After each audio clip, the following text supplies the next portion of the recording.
Hi, I'm Justin, and this week I'm working on modifying my Nerf gun. This Nerf gun my brother got me for my birthday.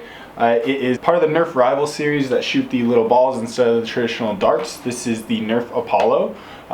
Traditionally you have to pull it back and recock it to load it, but I saw that you are able to modify it by just making a one-pull system and then has a return spring for the trigger. Makes it a lot easier to use. You don't have to worry about that. I also, while I was in there, removed a couple of the locks so that it doesn't get jammed up and it just works like you want it to. I think my brother regrets giving this to me for my birthday. God, come on.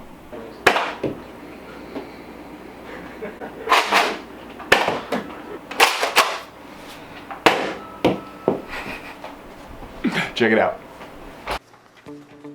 So this is my Nerf Apollo. I am going to be adding a couple of springs so that when you cock it, it returns on its own. And I'm also going to be removing some of the factory locks so that it is easier to use and it doesn't get jammed up as much. You want to start by removing all the screws and the faceplate to get to the internals.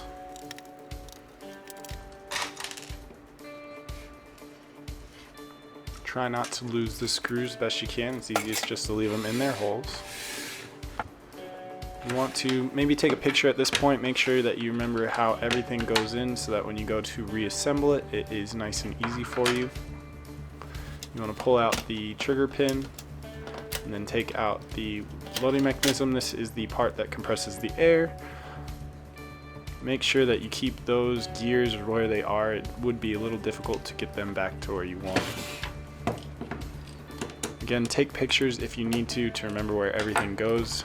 It's hard to put everything back by memory.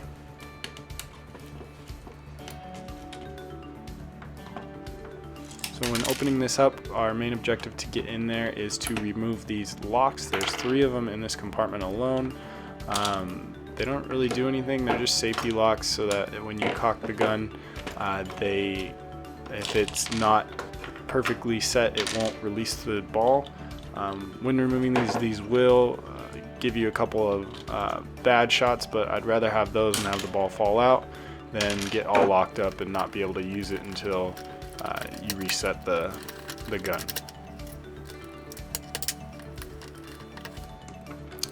So let's screw everything back together. Once those were taken out, make sure that you get the track back online. That's something I forgot the first time.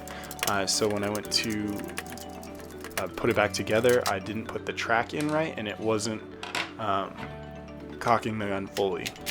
So you want to take out this part. There is one more lock that we want to get to. This one's a little bit more difficult.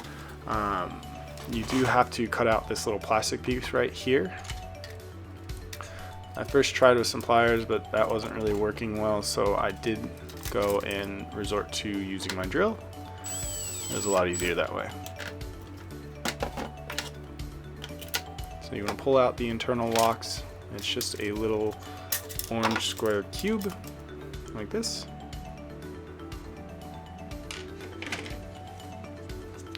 And next we are going to be drilling a hole so that we can insert the spring. This spring is going to bring the lever back so that when you cock it, you don't have to push it back forwards.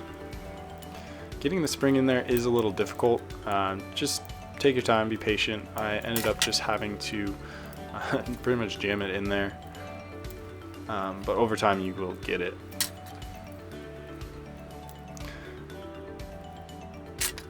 Try not to get frustrated like I did.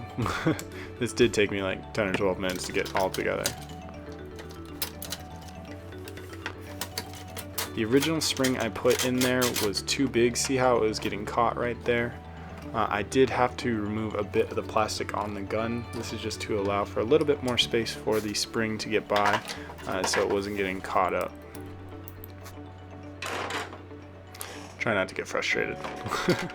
This is the second spring I've had to put in this. Once you got that in there, you are going to just put the spring around the post for one of the screw holes, and that'll hold it in there tight, and this will pull the lever back nice and smooth. Next part, you want to put the handle back in You are going to need to install a second screw or second spring here to get the orange piece that pretty much cocks the gun to come back as well, just to help out so that you're not putting so much force on it. I was having trouble with getting one of the screws back in, so if you don't have a magnetic screwdriver, you can make one just with a couple of fridge magnets. Rub it across there a few times and it'll hold any of the small screws that you need to use. So there's that second spring that we wanted to add on. It helps pull the gun back, and you just put that on the original spring for the trigger. There's a little hook there you can align it with. Again, I needed a little bit more space for that big spring up top, so I did have to cut a little out of the orange nose piece. Install everything back to how it originally came out. You want to put the faceplate back on, screw everything back in, and you should be good to go. It's that simple.